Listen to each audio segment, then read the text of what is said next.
प्रतिष्ठितम् आविराविर्महेदिः वेदस्य माणिस्थः श्रुतं मे मा प्रहासीः अनेनाधीतेन अहोरात्रान् सन्दधामि ऋतं वदिष्यामि सत्यं वदिष्यामि तन्मामवतु तद्वक्तारमवतु अवतु माम् अवतु वक्तारम् अवतु वक्तारम् ॐ शान्ति शान्ति शान्तिः नारायणं नमस्कृत्य नरं चैव नरोत्तमं देवीं सरस्वतीं व्यासं ततो जयमुदीरयेत् सदाशिवसमारम्भां शङ्कराचार्यमध्यमाम् अस्मदाचार्यपर्यन्तां वन्दे गुरुपरम्पराम् वागर्थाविव सम्पृक्तो वागर्थप्रतिपत्तये जगतः पितरो वन्दे पार्वती परमेश्वरौ वसुदेवसुतं देवं कंसचाणूरमर्दनं देवकी परमानन्दं कृष्णं वन्दे जगद्गुरुम्। नारायण 13वें अध्याय के श्लोकों का पाठ करेंगे। ओम श्री परमात्मने नमः। श्री भगवानुवाच इदं शरीरं कौन्तेय क्षेत्रमित्यभिधीयते एतद्यो वेत्ति तं प्राहुः क्षेत्रज्ञ इति तद्विदः। क्षेत्रज्ञं चापि मां विद्धि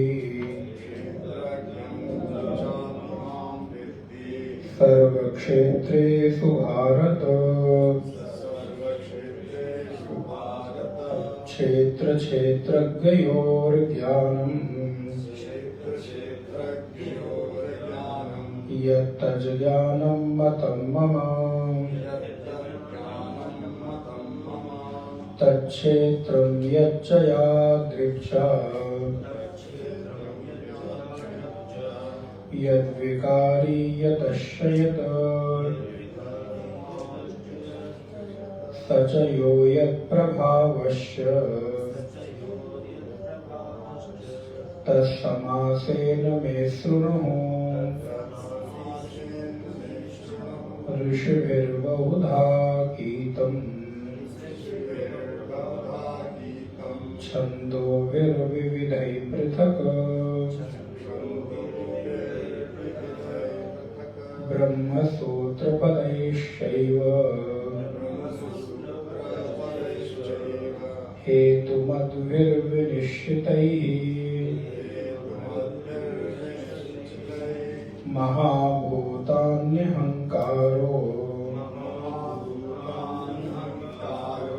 बुद्धिरव्यक्तमेव च इन्द्रियाणि दशैकं च पञ्चचेन्द्रियगोचराः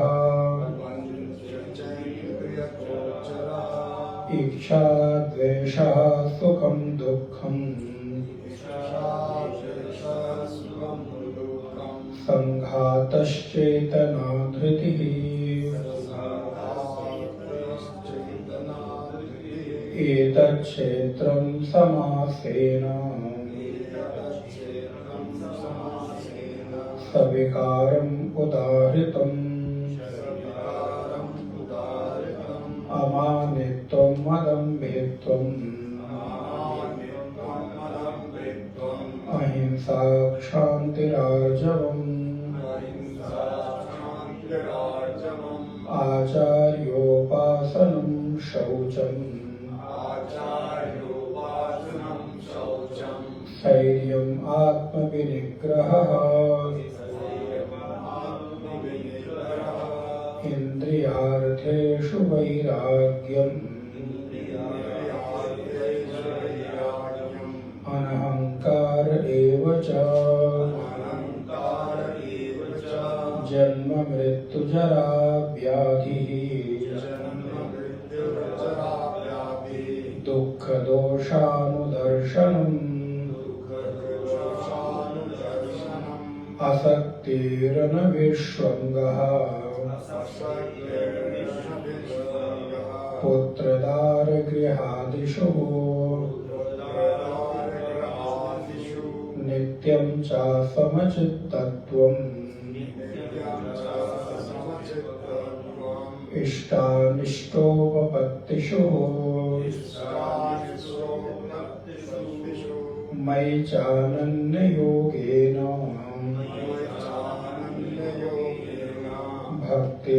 भक्तिरव्यभिचारिणी विविक्तदेशसेवित्वम् अरतिर्जन संसदिः अध्यात्म ज्ञान नित्यत्वम् तत्त्वज्ञानार्थ दर्शनम् एतज्ज्ञानमिति प्रोक्तम् अज्ञानं यदतोऽन्यथः ज्ञेयं यत्तत् प्रवक्ष्यामि यज्ज्ञात्वामृतमश्नुते अनादिमत्परं ब्रह्म नासदसन्न सदुच्यते। नारायण। पूर्व की कक्षा में हम लोगों ने भगवान श्री कृष्ण के द्वारा अर्जुन को क्षेत्र क्षेत्रज्ञ का उपदेश दिया गया, जहां पर सभी क्षेत्रों में क्षेत्रज्ञ परमात्मा मैं हूं, ऐसा भगवान ने उपदेश दिया।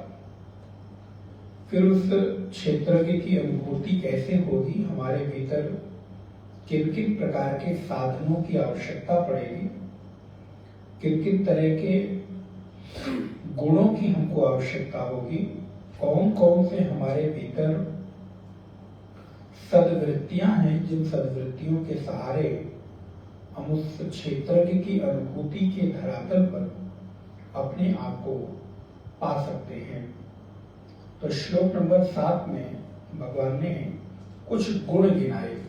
अमानित्वम, अदम्भित्वम, अहिंसा, शांति, आर्जवम, आचार्य उपासनम, शौचम, स्थैर्यम और आत्म विनिग्रह। इस प्रकार एक श्लोक में 9 प्रकार के गुण गिनाए कि ये 9 गुण हो तो व्यक्ति के भीतर उस क्षेत्र को प्राप्त करने का जो योग्यता है वो प्राप्त हो जाती है। फिर 8वें श्लोक में 3 गुण गिनाए। इंद्रियार्थेषु वैराग्यम, अनहंकार एवं च, और जन्म मृत्यु जरा व्याधि। पिछली कक्षा में हम लोगों ने यहां तक देखा था। इंद्रियार्थेषु वैराग्यम, इंद्रिय और इंद्रियों के जो अर्थ हैं अर्थात विषय, शब्द, स्पर्श, रूप, रस और गंध। तो इंद्रियां इन्हीं 5 विषयों में घूमती रहती हैं। हमारी इंद्रियों के 5 विषय हैं, या तो वो देखेंगी, सुनेंगी, खाएंगी, बोलेंगी, स्पर्श करेंगी। ये 5 प्रकार के जो विषय हैं, उन 5 विषयों में पूरी इंद्रियां हमारी वर्तन करती हैं। तो भगवान कहते हैं हमारी इंद्रियां और इंद्रियों के जो अर्थ हैं, विषय हैं, उनसे धीरे धीरे वैराग्य हो जाए, अर्थात डिटैचमेंट। अभी हमारा जो आसक्ति है, हमारी अटैचमेंट है, वो बहुत ज्यादा स्वादिष्ट भोजन में है, अच्छे दृश्य देखने में है, अच्छे शब्द सुनने में है, कुछ छूने में है, कुछ सूंघने में है, कुछ स्पर्श करने में है। ये सारी हमारी इंद्रियां हमेशा इन विषयों को पाने के लिए या छूने के लिए या इनके साथ इनके स्पर्श से जो उत्पन्न होने वाला सुख है उसको प्राप्त करने के लिए लालायित रहती है। अभी देखिए हमारी इंद्रियां, इस समय हम बैठे हैं तो हमको लगता है कि हम बड़े वैरागी हो गए हैं, हमारी इंद्रियों को किसी चीज की आवश्यकता नहीं है। लेकिन अभी थोड़ा सा इसके सामने विषय आने भर की देरी है। अभी प्लेट में नाना प्रकार के व्यंजन सजकर आ जाए तो आप देखिए आंखों का, रसना इंद्रिय का क्या हाल होता है, और वो खाली देखने के लिए हो, हमें मिले ना तब। और बोले महाराज कभी कभी आप देखिए सामने थाली लगा दी जाए और भोजन परोसने में थोड़ा देर लगे, कितनी जोर से हम चिल्ला पड़ते हैं, क्या हो गया इतना देर लगती है, क्यों नहीं लेकर आ रहे हो। विभिन्न प्रकार के हम क्रोध के शब्द का प्रयोग करने लगते हैं। क्यों? क्योंकि हमारी इंद्रियां उन विषयों को देखकर अब ज्यादा देर ठहर नहीं पा रही हैं। वो उन विषयजन्य सुखों को भोग करके थोड़ी देर के लिए तृप्त होना चाहती हैं। यद्यपि वो विषयजन्य सुख बहुत ज्यादा देर की हमको तृप्ति नहीं देते हैं, सुख नहीं देते हैं, लेकिन उन क्षणिक सुख के लिए हम तड़प उठते हैं और वो हमारी तड़पन हमारे सारे संयम को प्रभावित कर देती है। तो भगवान कहते हैं इंद्रिय और इंद्रियों के जन्य जो विषय हैं उनसे धीरे धीरे वैराग्य होने लगे। अनहंकार एवच, और अहंकार जो है वो तो सर्वथा हमारे लिए हानिकारक है ये। और इन जगहों पर हमको दोष दिखाई देने लगे। कहां कहां? बोले जन्म, मृत्यु, जरा, व्याधि, दुख, दोषानुदर्शनम। इन 4 चीजों में, जन्म में, मृत्यु में, वृद्धावस्था में, बीमारी में, यहां पर हमको धीरे धीरे धीरे धीरे दोष दिखाई देने लगे कि जन्म क्या है? बोले एक दोष है। तो जब हम किसी चीज में दोष बुद्धि रख लेते हैं तो जो संयमी और बुद्धिमान साधक है वो क्या करता है? दोष से अपने आप को बचाता है, उससे दूर होता है। तो यदि हमको ये पता चल जाए कि जन्म लेना ही एक दोष है तो आप जन्म लेना नहीं चाहेंगे। मृत्यु एक दोष है, आप सोचिए मृत्यु अपने आप में एक बहुत बड़ा दोष है। तो कोशिश करके क्या करेंगे कि अब मर जाए तो दोबारा कभी मरने की जरूरत ना पड़े। एक संत हुए पलटू, उन्होंने बहुत अच्छी बात कही। बोले साधो तुम मरते नहीं, पुनि पुनि करो विचार। अभी तो हमारे कोई सगे संबंधी हमारे से दूर चले जाते हैं, मृत्यु हो जाती है तो हम रोते हैं कि अरे ये तो मर गया तो चला गया। बोले वो मरा नहीं है, वो जन्मने के लिए इस शरीर को छोड़ा है। मर जाता तो कितनी अच्छी बात होती। सच में अगर हमारी मृत्यु हो जाए तो आपकी इससे बड़ी और कोई उपलब्धि होगी नहीं। जन्म लेकर मृत्यु नहीं होती, ये तो थोड़ी देर के लिए शरीर से हमारा साथ छूटता है और अगले शरीर में फिर साथ मिल जाता है। इस मरने को मरना थोड़ा कहते हैं। जो मरना जीने के लिए हो वो मरना नहीं है। मरना तो वो है कि जिस मरने के बाद फिर कभी मरने की नौबत न आए। तो जन्म में हमको दोष दिखाई देने लगे, मृत्यु में दोष दिखाई देने लगे, जरा अवस्था माने वृद्धावस्था में। वृद्धावस्था सच में अपने आप में एक दोष है। आप विचार करके देखिए अपनी मना स्थिति को। अब हम लोगों के यहाँ तो अधिकतर साधक इसी कोटि के आते हैं, वृद्धावस्था की कोटि के, तो हम लोगों को उदाहरण देना थोड़ा आसान हो जाता है। और यही नहीं, अध्यात्म में रुचि ही अधिकतर व्यक्ति की, जब सब कुछ करके थक चुके होते हैं, कुछ करने के लिए नहीं होता, तो बोले चलो ये भी एक बार ट्राई कर लेते हैं, ये भी कोशिश करके देखते हैं। तो बोले अच्छा कोई बात नहीं, तब भी करे तो भी अच्छी बात है, तो भी जीवन में कुछ बात बने। लेकिन वो भी किस लिए होता है? बोले कई बार थोड़ा सा मन की रंजन के लिए होता है, मन के थोड़े से बुद्धि की परीक्षा के लिए होता है। असल में यथार्थ में जिज्ञासा नहीं जगती है। लेकिन अगर ऐसा हो जाए तो भगवान कृष्ण कहते हैं अर्जुन, जो जरा अवस्था है ना, वृद्धावस्था है, ये अपने आप में एक दोष है। और सच में हम लोग अगर अपनी अपनी मना स्थितियों को देखें कि अब जैसे जैसे आयु घट रही है, आयु घट रही, बोले महाराज आयु बढ़ रही है, हम तो अभी तक 10 साल के थे, फिर 20 साल के हुए, 25 साल, 35 साल, 50 साल, 60 साल, 70 साल, तो मेरी आयु बढ़ रही है। बोले नहीं, आप आयु आपकी बढ़ नहीं रही, बल्कि आपकी आयु घट रही है। आपकी आयु तो उस दिन सबसे लंबी थी जिस दिन आप पैदा हुए थे, उसके बाद तो आपकी आयु धीरे धीरे क्षीण हो रही है, कम हो रही है। तो अगर हम अपनी मना स्थितियों को देखें तो विचार करें, जैसे जैसे हमारी आयु क्षीण हो रही है, अवस्था हमारी वृद्धा अवस्था की ओर बढ़ रही है, वैसे वैसे हम अपने भीतर बहुत सारे बदलावों को भी देख सकते हैं। हमारे चिंतन में बदलाव हो जाता है, हमारे व्यवहार में बदलाव हो जाता है, खान पान में तो बदलाव खैर स्वाभाविक है, कोई बहुत बड़ी बात नहीं है, लेकिन आंतरिक रूप से बदलाव हो जाता है। आज हम जिस परिस्थिति को देखकर हमको लगता है कि हम डर रहे हैं, डर जाते हैं, आज के 20 साल 25 साल पहले या जो युवावस्था में बालक है उससे अगर अपनी अवस्था की तुलना करके और उन परिस्थितियों पर चर्चा करो तो समझने को तैयार नहीं होता, क्योंकि वो उस अवस्था से, उस अनुभव से गुजरा नहीं। आप लाख समझाने की कोशिश करो लेकिन वो नहीं समझता है। उसको लगता है अरे मैं तो सब जीत लूंगा, मैं तो सब कर लूंगा। ऐसा नहीं होता है। आप कहते हैं हम भी जिस समय तुम्हारी अवस्था में थे हम भी ऐसा ही सोचते थे, लेकिन नहीं, जीवन ऐसा नहीं है। जीवन जो दिखता है वैसा होता नहीं। आप लाख समझाने की कोशिश करो लेकिन समझ में नहीं आता। विडंबना यही है जीवन की। जब समय होता है तो अनुभव नहीं होता।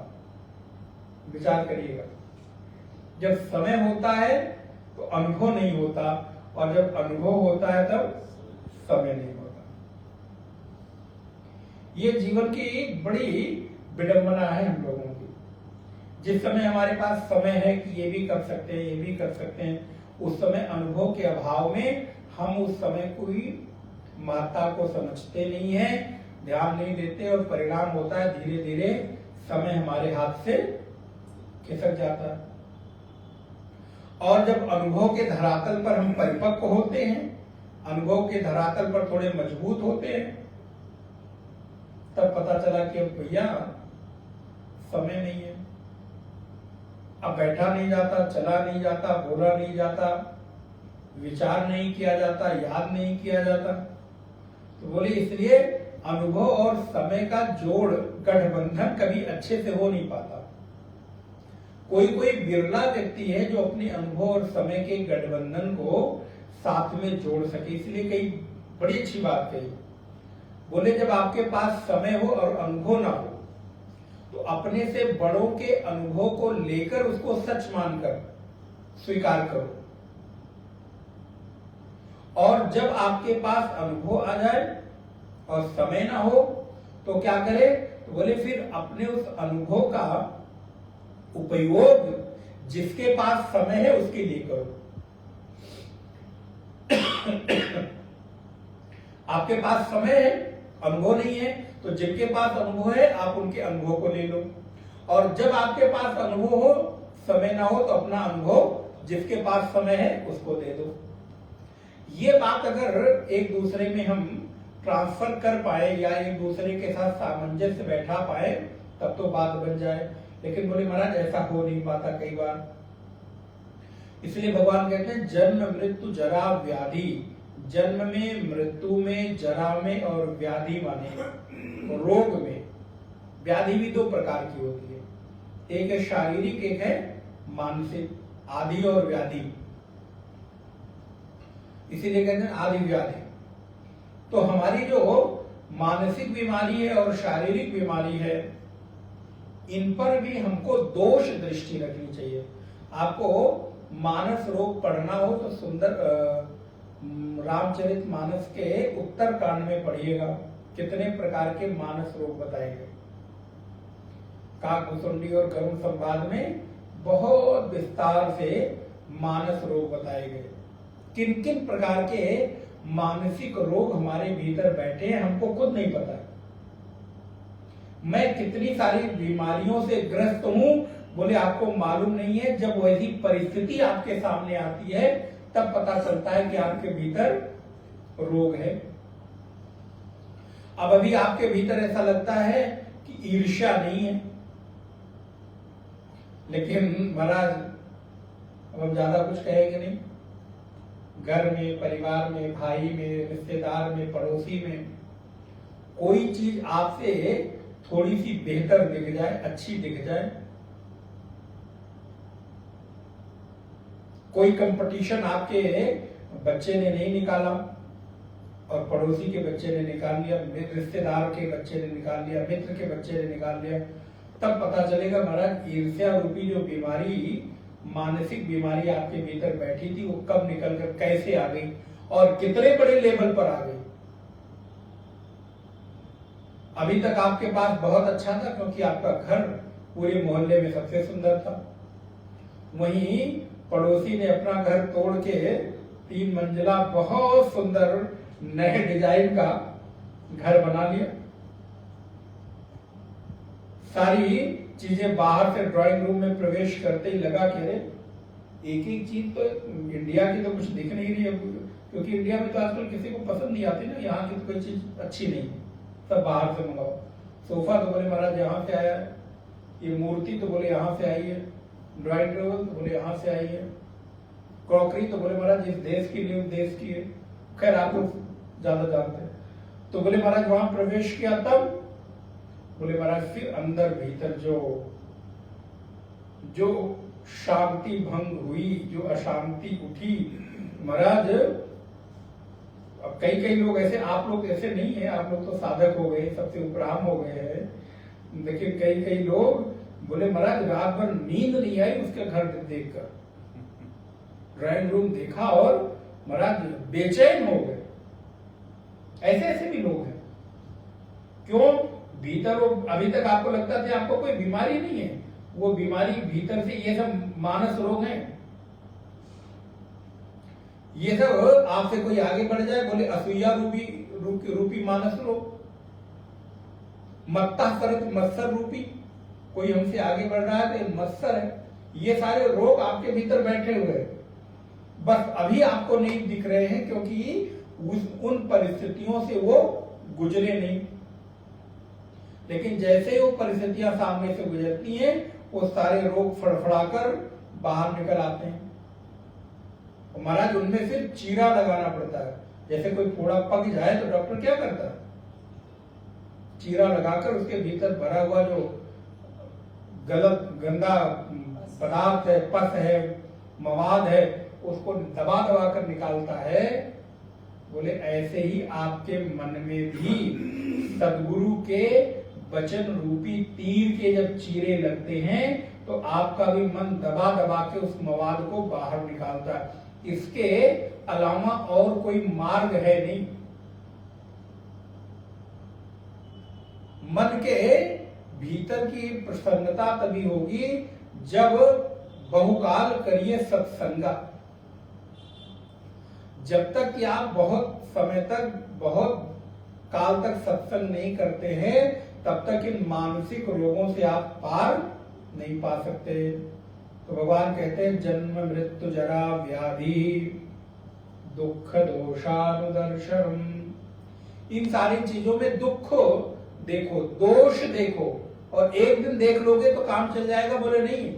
अनुदर्शनम, बार बार देखो, बार बार देखो कि जन्म लेना दोष है, मृत्यु दोष है, बुढ़ापा दोष है, दुख है, पीड़ा है, कष्ट है, बोले उसके पहले अपना काम बना लो। फिर कहते हैं 9वें नंबर के श्लोक में 3 प्रकार की, एक पिछली कक्षाओं में हम लोगों ने इसको विस्तार से देखा था।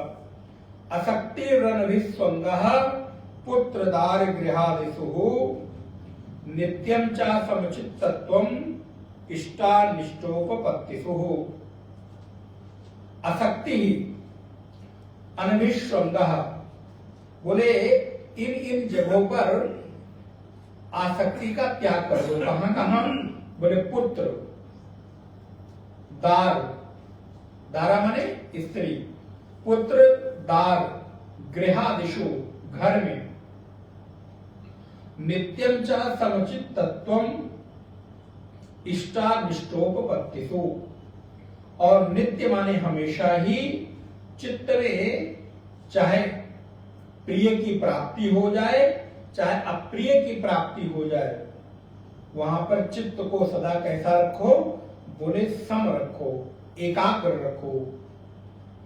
और पुत्र में, पत्नी में, पति में, घर में, धन में, संपत्ति में, इनमें जितना हो सके आसक्ति ही, मन में जो इनके प्रति आसक्ति है उसका त्याग करके अनासक्ति धारण करो। लेकिन बोले महाराज ये कहना बहुत आसान है, कई बार लोग हमको भी कहते हैं महाराज, हम लोग भी मुस्कुरा के भी सुन लेते हैं, हमको आते हैं, बोले महाराज इतना आसान थोड़ो है बेटे का मुंह छोड़ देना, इतना आसान थोड़ो ना है पोते को पोती को न देख पाए। तो अब मुझे कहना तो नहीं चाहिए, लेकिन फिर क्या करें, जब तक वो प्रहार ना हो तब तक आसक्ति टूटती नहीं है। बोले फिर एक कहावत है, बड़ी अटपटी है, कहनी तो नहीं चाहिए, लेकिन अब क्या करें, कहना पड़े, कह दूं कि रहने दो। वो नहीं, उसका हिंदी भावार्थ कर देता हूं, वो अवधि के सेम सेंटेंस नहीं बोलता हूं। आप लोग समझदार नहीं, इसी क्षेत्र के समझ जाएंगे। बोले महाराज 100 जूते खाके, अब आप समझ गए होंगे, अब इससे ज्यादा नहीं कहेंगे। बोले रोज रोज महाराज अपमान सह के, रोज रोज अपशब्द सुन के, लेकिन फिर भी वहीं घुस घुस के उन्हीं लोगों के बीच रह रह के ही सुकून शांति मिलती है। अब आप समझ गए होंगे ना, बेहतर समझ गए होंगे, क्योंकि आपने कहावत सुनी थोड़ा ना है, आप तो रोज उसको बोले महाराज जीते भी हम लोग, कहावत दूसरों के लिए होगी। तो बोले महाराज फिर शिकायत क्यों कर रहे हो? अगर आपको ये बातें बुरी लगती, कई बार लोगों को ये जब कहा जाए सत्संग में तो बुरा लगता है कि आप क्यों बार बार हम लोगों को ऐसा कहते हैं, ये वो झूठा तोड़ो ना है। कहाँ पति बच्चे पत्नी भाई बंधु बेटे बहू सखा मित्र आदि, इनका मुंह ऐसे थोड़ा छूट जाता, आखिर बेटा ही है, आखिर बेटी ही है, और आप बार बार ये बातें कहते हैं। बोले महाराज इसके अतिरिक्त और कोई उपाय नहीं, शास्त्र ने बार बार आपको इस पंक्ति को दोहराया है। जो भी शास्त्र उठाकर देख लो, हर जगह इस बात को कही। गोस्वामी जी क्या कहते हैं? जननी जनक बंधु सुत दारा, तन धन भवन सुहृद परिवारा, सब कर ममता त्याग बटोरी, मम पद मन ही बांधी बर डोरी। अब या तो आप अपना जो कहना चाह रहे हो उसको सच मान लो, और चाहे हमारे जो महापुरुषों ने, हमारे गुरुओं ने, आचार्यों ने, शास्त्रों ने कहा उसको सच मान लो। उन्हें महाराज श्रद्धा तो है शास्त्र में, लेकिन सच तो यह है कि बेटा ही तो है। अब देखिए महाराज, व्यक्ति दोनों चीजों को सही मानना चाहता है। शास्त्र जो कह रहे हैं उसको भी सच मानना चाहता है, और जो जीवन में हम आमना सामना करने उसको भी। और ये खाली एक के लिए नहीं, प्रत्येक संबंधों के लिए। यहां तो 3 ही 4 नाम लिए, पुत्र दार गृहादिशु, लेकिन वहां गोस्वामी जी ने 10 नाम एकदम स्पष्ट गिना दिए। जननी, देखो जननी माने माता। अब मां से बड़ा जीवन में सगा संबंध क्या होगा?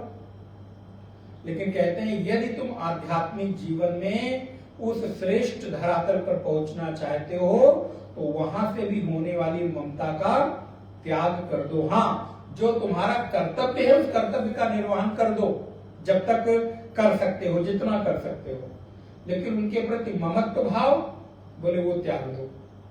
जननी, जनक, आप सोचिए कृष्ण ने तो खाली पुत्र दार गृहादिशु कहा, और ये गोस्वामी जी का जीवन का अपना अनुभव है। लेकिन बोले महाराज हम अपना अनुभव मानेंगे कि उनका अनुभव मानेंगे? हम जो कह रहे हैं कुछ भी हो जाए महाराज, आखिर है तो बेटा ही, आखिर है तो बेटी, आखिर है तो बहू ही, आखिर है तो नाती पोता ही, कैसे छोड़ दें? बोले ना छोड़ो तो फिर इस जीवन को भी आप केवल एक थोड़े देर के लिए मन की शांति का साधन मान लेना, फिर अंतिम लक्ष्य तुम्हें प्राप्त हो जाएगा, ये जरूरी नहीं। क्योंकि जब तक जिस कसौटी पर खरा उतरने के लिए शास्त्र कह रहे हैं, अगर उसको नहीं पालन करोगे तो आप तब तक उस लक्ष्य को प्राप्त नहीं कर सकते। हाँ, तब तक आप सुनो, देखो, अध्यात्म को भी थोड़ी देर के लिए एक शांति का, आनंद का मार्ग मानकर करते रहो, मन के संतोष के लिए, प्रबोध के लिए। मन को संतोष देते रहो कि हाँ हम तो खूब पढ़ रहे हैं, खूब सुन रहे हैं, खूब साधन कर रहे हैं, खूब सत्संग कर रहे हैं, हो जाएगा। कदापि नहीं हो सकता है। जब कृष्ण अर्जुन को कह रहे हैं कि पुत्रदार गृहादिशु, भगवान शंकराचार्य भाष्य में क्या कहते हैं वो भी पढ़ देता हूं। असक्ति, शक्ति ही संग निमित्तेषु विषयेषु प्रीति मात्रम तद अभाव आसक्ति। तो बोले जो विषयों में प्रीति का अभाव है उसका नाम आसक्ति है। अनभिष्वंग, अभिष्वंग भाव, अभिष्वंग नाम शक्ति विशेषा एवं अनन्यात्म भावना लक्षण यथा अन्यस्मिन् सुखिनी ही दुखिनी व अहम एव सुखी दुखी च जीवति मृते व अहम एव जीवामि मरिष्यामि च इति। बोले जैसे दूसरे के सुख सुखी दुखी होने पर ये मान लेना कि मैं ही सुखी दुखी हो रहा हूं। अभी जैसे मैंने आपको कहा, घर परिवार में किसी भी प्रकार की अगर सगे संबंधी में आपत्ति आ जाए, विपत्ति आ जाए या सुख आ जाए, कोई मांगलिक कार्य हो जाए, कोई आध्यात्मिक कार्य हो जाए, तो हमको लगता मेरा अपना हो रहा है या मैं दुखी हो रहा हूं। तो बोले जैसे किसी दूसरे के सुखी दुखी होने पर स्वयं को सुखी दुखी मान लेना, या किसी दूसरे के यहाँ जन्म और मृत्यु होने पर मैं स्वयं का जन्म और मृत्यु मान लूं, इस भाव को अभिष्वंग भाव कहते हैं। माने दूसरे के सुख दुख को अपना ही सुख दुख मान लेना, दूसरे की जन्म और मृत्यु के दुख को अपना ही जन्म और मृत्यु का दुख मान लेना। इतना गहरा वाला जो तादात्म्य है, इतना गहरा वाला जो आसक्ति है। तो बोले क्वाइतियः, ये कहां कहां होता है? तो बोले पुत्रदार गृहादिषु, पुत्रेषु पुत्र में, दारेषु गृहेषु, आदि ग्रहणात् अन्येषु अपि अत्यंतेष्वेषु दास वर्गादिषु तत् च उभयं ज्ञानार्थत्वात् ज्ञानम उच्यते नित्यम च समचित्तत्वम। भगवत्पाद शंकराचार्य लिखते हैं कि पुत्र में, स्त्री में, घर आदि में जो कुछ प्रीति है, प्रेम है, उसमें अपने आप को इतना इन्वॉल्व कर देना, इतना अपना मान लेना कि उनके सुखी दुखी होने से आप स्वयं को सुखी दुखी मान लो। इसलिए जितना हो सके साधक को इनसे उपराम होना चाहिए। तो मैं अभी आपको निवेदन कर रहा था कि गोस्वामी जी ने पूरी लिस्ट दे दी। भगवान ने तो यहां 3 नाम लिख के आदि लिख दिया। गोस्वामी जी ने पूरी लिस्ट थमा दी। क्या क्या लिस्ट है? बोले जननी, जनक, बंधु भाई, सुत पुत्र, दारा पत्नी या पति। जननी, जनक, बंधु, सुत, दारा, तन माने शरीर, धन संपत्ति, भवन घर, सुहृद सगे संबंधी, परिवार। यहां यहां जो आपकी आसक्ति है, उन आसक्तियों को छोड़कर, त्याग कर, तोड़कर अपने मन को भगवान के श्री चरणों में लगा दो। तो भगवान शंकराचार्य कहते हैं कई बार ऐसी जगह पर हम अपने आप को इतना आसक्त बना देते हैं कि फिर इनके सुखी दुखी होने से हम अपने आप को सुखी दुखी मान लेते हैं। नित्यम च समचित्तत्वम, नित्य ही तुल्य चित्तता का इष्टानिष्टोपपत्तिषु, दोनों अवस्थाओं में अगर इष्ट की प्राप्ति माने आपके अनुसार कोई काम बन जाता है तो भी, और आपके अनुसार कोई काम नहीं बनता है तो भी, इष्ट की प्राप्ति पर अथवा अनिष्ट की प्राप्ति पर, दोनों ही अवस्थाओं में चित्त को सम रख पाने की कला, ये एक बहुत बड़ी बात है।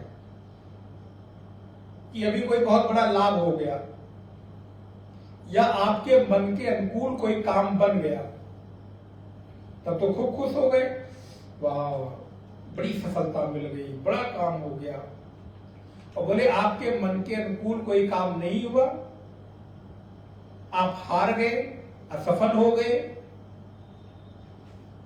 तो फिर बोले मन दुखी हो गया, डिप्रेशन में चले गए, मन एकदम से उदास हो गया। तो बोले इन दोनों ही अवस्थाओं में चित्त को सम बनाकर रख पाने की कला। तो इष्टानिष्टोपपत्तिषु, इष्टानाम अनिष्टानाम च उपपत्तयः संप्राप्तयः तासु इष्टानिष्टोपपत्तिषु नित्यम एव तुल्य चित्तता इष्टोपपत्तिषु न हृष्यति न कुप्यति च अनिष्टोपपत्तिषु तच्च एतद् नित्यम समचित्तत्वं ज्ञानम। बोले ये कैसे प्राप्त होगा? बोले ये ज्ञान से ही प्राप्त होगा। तो सम अपने अनुकूल प्राप्त हो जाने पर हर्षित न होना और अपने अप्रिय के प्राप्त हो जाने पर क्रोध न होना, कुप्यत कोप न करना, गुस्सा न करना। तो इस प्रकार के अपने चित्त को एकाग्र कर पाने की ये भी एक बहुत बड़ी साधना है। भगवान कहते हैं जो अपने चित्त को ऐसी साधना से साध लेता है वो क्षेत्रज्ञ को हर क्षेत्र में देख पाता है। तो ये इतना आसान नहीं है कि सीए राम में सब जग जानिए, जो लिखा है, पढ़ा है, आप पढ़ते हैं, ये सिए राम में सब जग जानी हो पाए, बोले इतना आसानी जब तक ये नहीं हो पाता तब तक ये फल आपको प्राप्त नहीं होगा। तो ये ममता का अभाव, शक्ति का अभाव क्लास के बाद प्रश्न क्लास में। तो जब तक कि हम अपने चित्त में इन सारे चीजों को ये मानकर कि इनके साथ व्यवहार करना है, तो व्यवहार एक अपनी जगह है। इस जीवन में दो प्रकार की सत्यता है, व्यवहार की अपनी सत्यता है, अध्यात्म की अपनी सत्यता है। तो इनके साथ व्यवहार का निर्वहन करने में कोई दोष नहीं है। इनके साथ आप व्यवहार करिए, उठिए बैठिए, रिश्तेदारी निर्वहन करिए, लेकिन इनके द्वारा अपने चित्त में इनको जगह देकर और इनको अपना स्वीकार कर अपने चित्त में इनको इतना स्थान दे दे कि इनसे आप प्रभावित हो जाए, इससे बचना। इसलिए भगवान बार बार कहते हैं असक्ति रन विश्वंगः, आप अपने चित्त को आसक्ति से, शक्ति से अर्थात आसक्ति ग्रहण करके अनासक्त होकर पुत्रदार गृहादिषु, इन सारे सगे संबंधियों में अपने चित्त को इनसे उपराम कर पाए। ये कैसे होगा? तो बोले ये साधन से होगा। ये किसी भी प्रकार की चमत्कार से घटने वाली घटना नहीं है, ये बिल्कुल स्पष्ट है।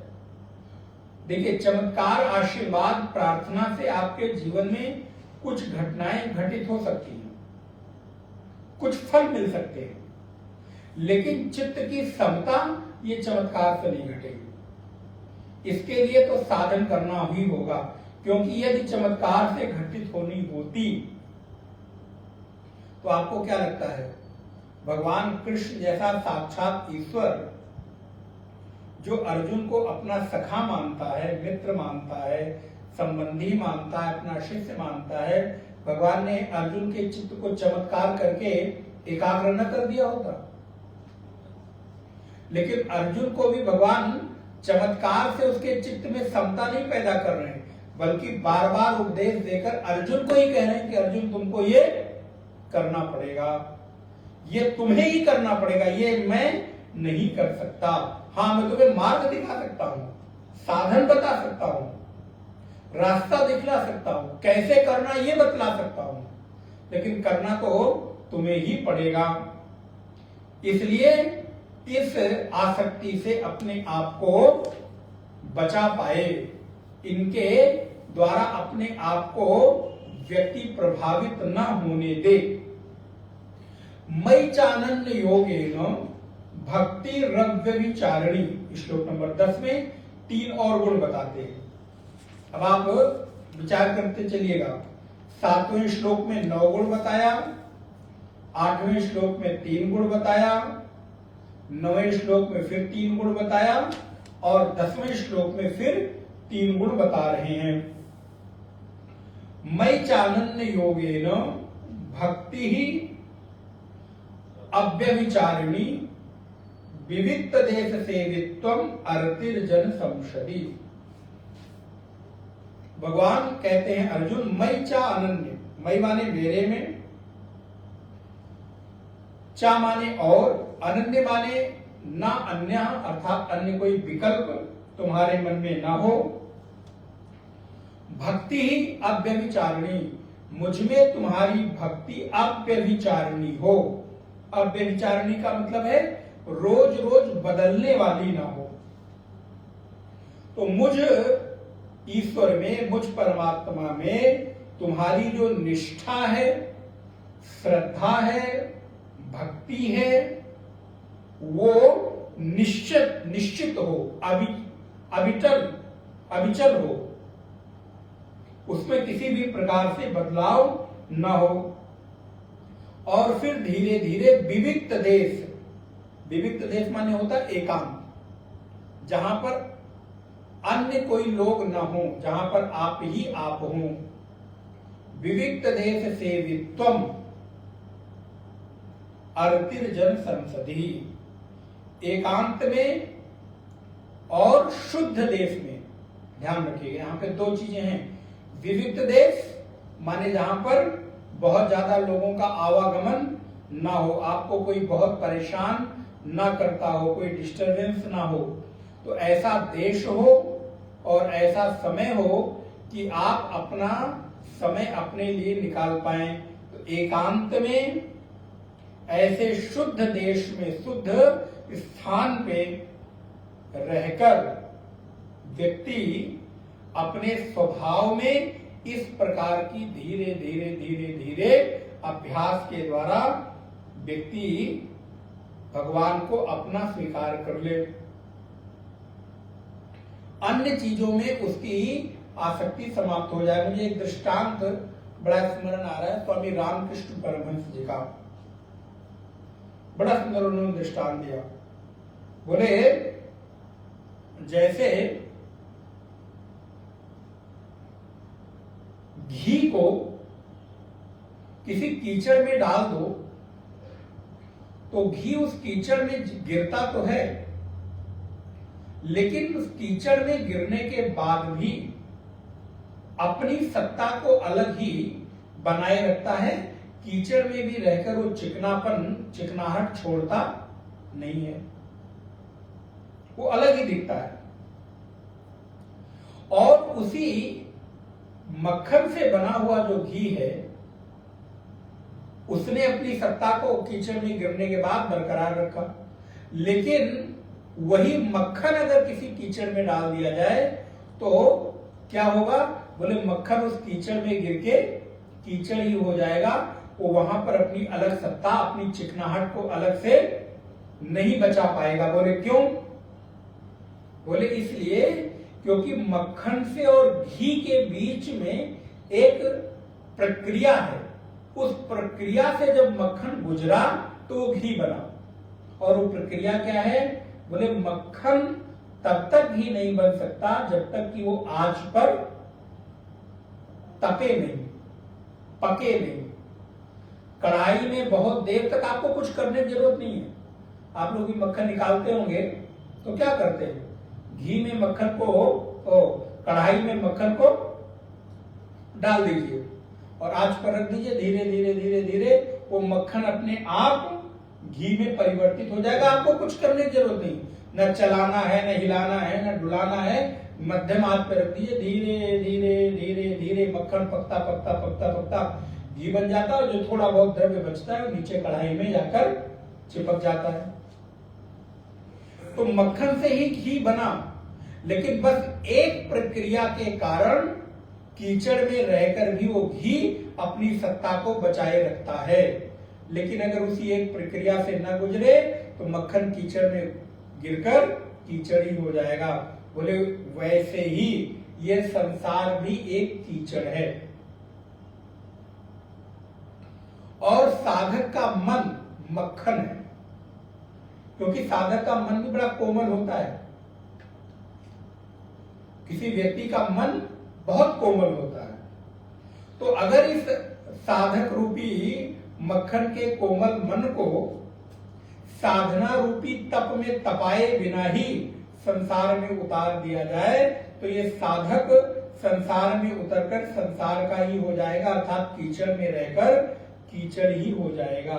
लेकिन वही जो इस संसार में रहकर अपने मन को साधना रूपी, अभ्यास रूपी, सत्संग रूपी, गुरु के आदेश रूपी आंच पर पकाकर इस संसार में उतरते हैं, ऐसे साधक संसार में आकर भी संसार में नहीं रहते, वो अपने को अलग बचाकर रख पाते हैं।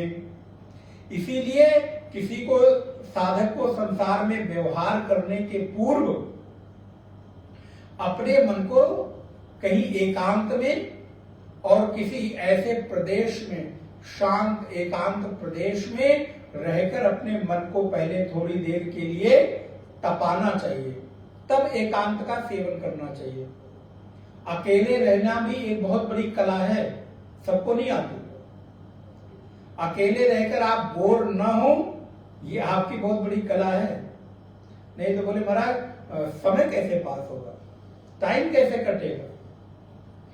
अरे भैया, सत्संग और भजन करने के बाद भी यदि तुम्हारा अभी टाइम नहीं कट रहा है, सत्संग भजन करने के बाद भी अभी तुमको लगता है किसी दूसरे की हमको आवश्यकता है समय काटने के लिए, तो इट मीन्स कि अभी आपने सत्संग को सत्संग के रूप में नहीं बल्कि केवल एक जीवन के समय को बिताने के रूप में उपयोग किया है। इसीलिए भगवान कहते हैं विविक्त देश सेवित्वम, एकांत प्रदेश हो और वहां पर किसी दूसरे की नहीं बल्कि आप ही आप हो। अर्तिर जन संसदी, जहां पर दूसरे लोग न हो। तो भगवान भाष्यकार क्या लिखते हैं भाष्य में, विविक्त देश सेवित्वम विविक्तः स्वभावतः संस्कारेण वा अशुच्यादिभि सर्प व्याघ्रादिभि च रहितः। देखिए भगवान शंकराचार्य ने बड़ी सावधानी पूर्वक लिख दिया, नहीं तो साधक लोग बोले महाराज अब आप कह रहे हैं एकांत में रहने के लिए, चलो उठाए बैग और हम चल के जाके जंगल में किसी पेड़ के नीचे रहेंगे। बोले वहां रहने की जगह नहीं है, कोई साधन नहीं है। तो भगवान शंकराचार्य कहते नहीं, ऐसी जगह मत जाओ, ऐसी जगह का सेवन करो।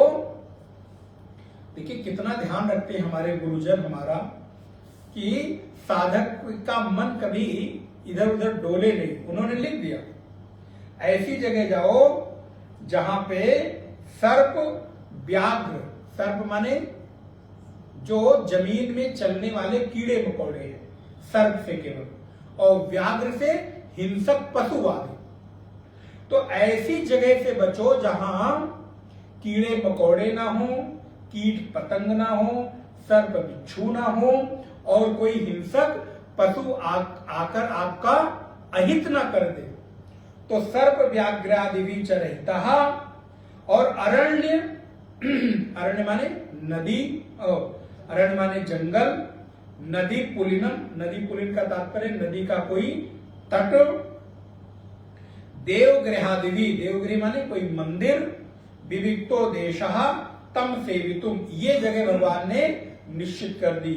या तो कोई ऐसी जंगल में जाओ, कुटिया बनाओ जहां पर सर्प आदि ना हो, व्याघ्र आदि ना हो, या कोई नदी का तट चुन लो, और या फिर कोई मंदिर और आश्रम, देवगर्भ कोई मंदिर आदि देखकर वहां पर सेवितुम शीलम यस्य च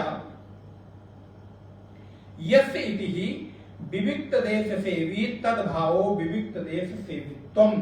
तो ऐसा साधक जो किसी नदी पे के तट पे रहता हो, मंदिर में रहता हो, आश्रम में रहता हो या किसी जंगल में रहता हो और वहां पर रहकर एकांत में साधन करता हो, ऐसे साधक को विविक्त देश सेवित्वम ये कहा गया। विविक्तेषु ही देशेषु चित्तम प्रसीदति यतः ततः आत्मादि भावनः विविक्ते उपजायते अतो विविक्त देश सेवित्वम ज्ञानम उच्यते। अब देखिए हमारे आचार्य कितनी करुणा दयालु हैं, कितनी सुंदर बात कह दी। बोले अगर ऐसी कोई जगह तुमको ना मिलती हो तो क्या करो? बोले फिर धीरे धीरे अभ्यास करके अपने चित्त को ही निर्जन प्रदेश बना लो। ये है बड़ी बात, लेकिन असंभव भी नहीं है। अर्थात अपने इस चित्त को ही निर्जन प्रदेश, अरण्य प्रदेश बना लो और अपने चित्त रूपी अरण्य प्रदेश में आसन बिछाकर स्वच्छ और पवित्र होकर वहां पर एकांत का सेवन करना सीख लो। अर्थात भीड़ में रहकर भी भीड़ से उपराम रहने की कला।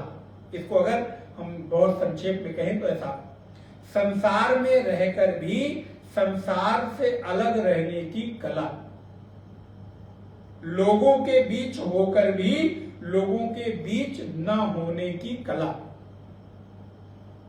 हम भीड़ में होकर भी भीड़ के हिस्से ना बने, वहां पर भी अकेले रहे। कितना भी कुछ हो जाए, अब ये कहानी आप भागवत जी से एक कथा सीखिए। एक बाण बनाने वाला है, आपने कभी सुना होगा। दत्तात्रेय जी महाराज हुए, उनके 24 गुरु हुए, तो उन्होंने एक बाण बनाने वाले को अपना गुरु बनाया। बोले वो कैसे? बोले वो अपना बाण बनाने में इतना व्यस्त था कि उसके सामने से एक बारात गुजर गई, ढोल मजीरा बजाते हुए बारात गुजर गई, फिर भी उसको पता ही नहीं चला कि हमारे सामने से बारात गुजर गई। तो एक संत आए, पूछे इधर से कोई बारात गुजरी क्या? बोले नहीं, मुझे तो नहीं मालूम। बोले तुम तो यही बैठे, इधर से सड़क से गुजरी? बोले नहीं, मैं अपने काम में इतना व्यस्त था, एकाग्र था कि मुझे पता ही नहीं चला कब सामने से नाचते गाते बजाते हुए बारात गुजर गई, मुझे पता ही नहीं चला।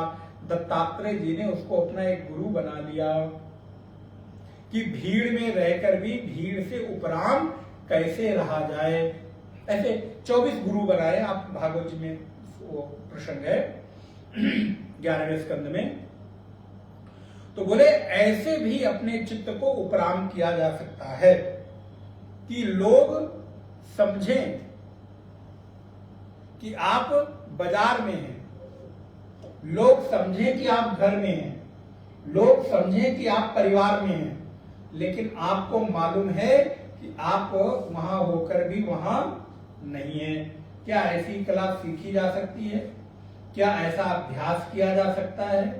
क्या ऐसा हम साधन कर सकते हैं? भगवत्पाद कहते हैं यदि अपने चित्त को ऐसा कर पाने में आप सक्षम हो तो आपको कहीं अन्यत्र जाने की आवश्यकता नहीं है।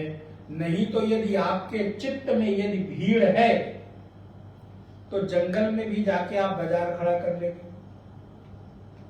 भाई अगर आपका चित्त एकाग्र नहीं है, दुनिया भर की चीजें अभी भी दिमाग में चल रही हैं, तो जंगल में बैठ जाओ। तो कई बार लोग कहते हैं चलो हम जा रहे हैं 10 दिन 15 दिन ब्रेक लेकर, और आजकल बड़ा प्रचलन चल रहा है पहाड़ों में जाकर ब्रेक लेकर 1 महीने 15 दिन 2 महीने रहने। लेकिन वहां भी जाके ब्रेक लेके क्या कर रहे हो? बोले महाराज शेयर मार्केट की रोज कितना ऊंचे नीचे जा रहा है वो वहां चल रहा है। सोना क्या भाव गिरा तो चांदी क्या भाव उठी, तो टाटा और रिलायंस और अडानी और अंबानी, अब आप सब लोग जानते हैं, सारे लोग, कौन कितने भाव खुल रहा है, कौन कितने भाव गिर रहा है। सेंसेक्स का क्या हाल है आज, बाजार कितने पे बंद हुई, स्टॉक मार्केट का क्या रेट चल रहा है। अब बोले आप ऐसे व्यक्ति को, ऐसे चित्त वाले को कैलाश के उच्चतम शिखर पर भी बैठा दो तो भी उसको शांति। अब ऐसे व्यक्ति को कितना भी एकांत दे दो, अकेला दे दो, निर्जन प्रदेश दे दो। इसीलिए एकांत और निर्जन प्रदेश साधक के लिए है, संसारी के लिए नहीं, ध्यान रखिएगा। इसीलिए कभी संसारी व्यक्ति को बहुत दिनों तक एकांत अकेले नहीं रहना चाहिए, नहीं तो डिप्रेशन में चला जाएगा।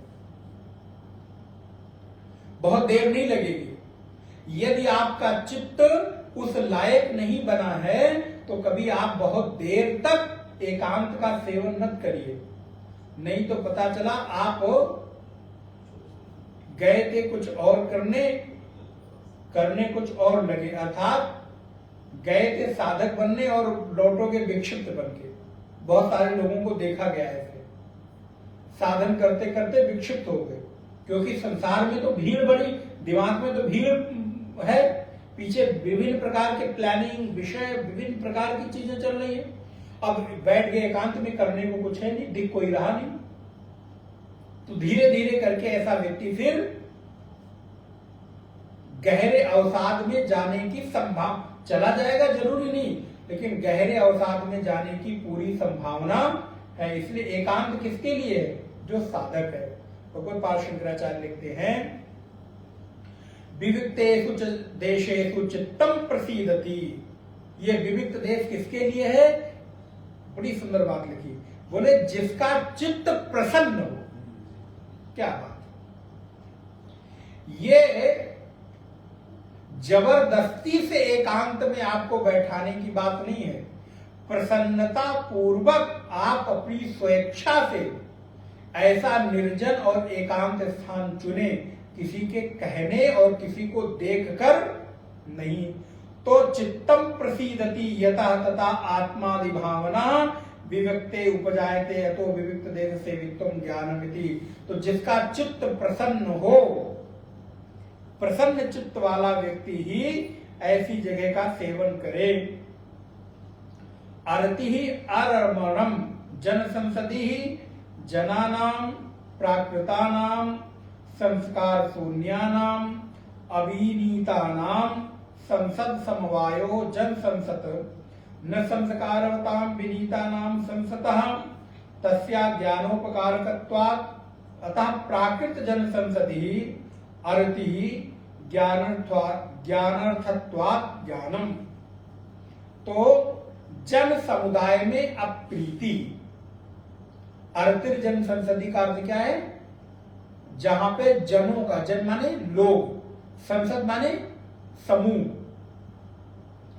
तो लोगों के समूह में धीरे धीरे अप्रीति हो जाना, वहां से प्रीति का अभाव हो जाना। अर्तिर जन संसदि, जहां बहुत अधिक लोग हो, जहां बहुत भीड़ भाड़ हो, वो जगह पसंद न आए, बल्कि वो जगह पसंद आए जहां कम से कम लोग आते जाते हों।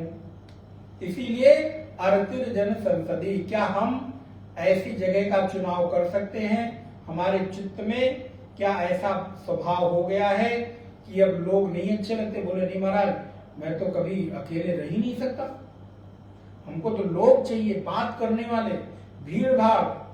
बोले काहे के साधक बनते घूम रहे हो साधक, और अभी भी तुम्हें 10 लोगों की जरूरत है, बात करने के लिए इनकी जरूरत है।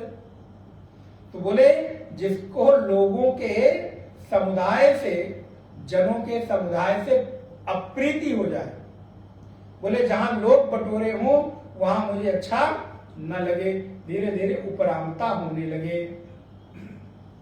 तो विविक्त देश सेवित्वम अर्तिर जन संसदि। तो यहां पर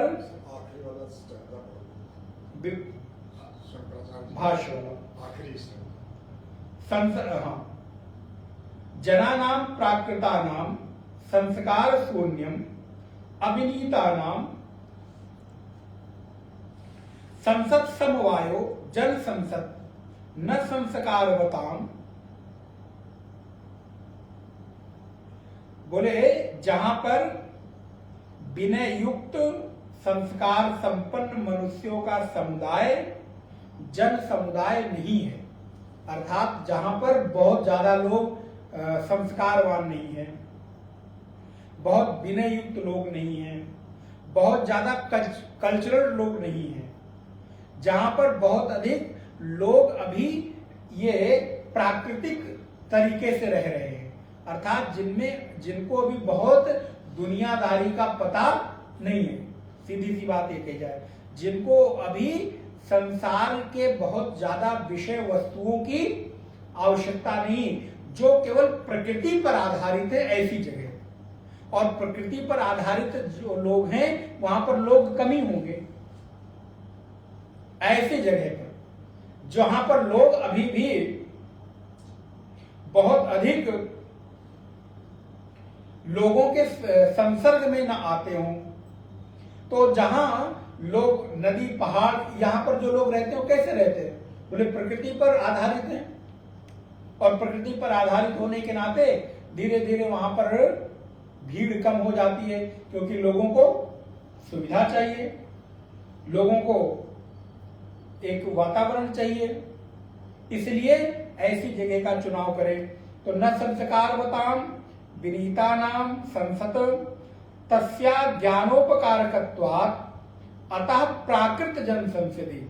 जहां पर प्राकृतिक तरीके से लोग रहते हों, प्राकृत जन समुदाय हो, तो ऐसे लोगों के साथ प्रीति का अभाव, ज्ञान का साधन होने के कारण ये ज्ञान ही अतः अर्थिर ज्ञानार्थत्वाद ज्ञानम, तो ये स्थान भी ज्ञान ही कहलाएगा।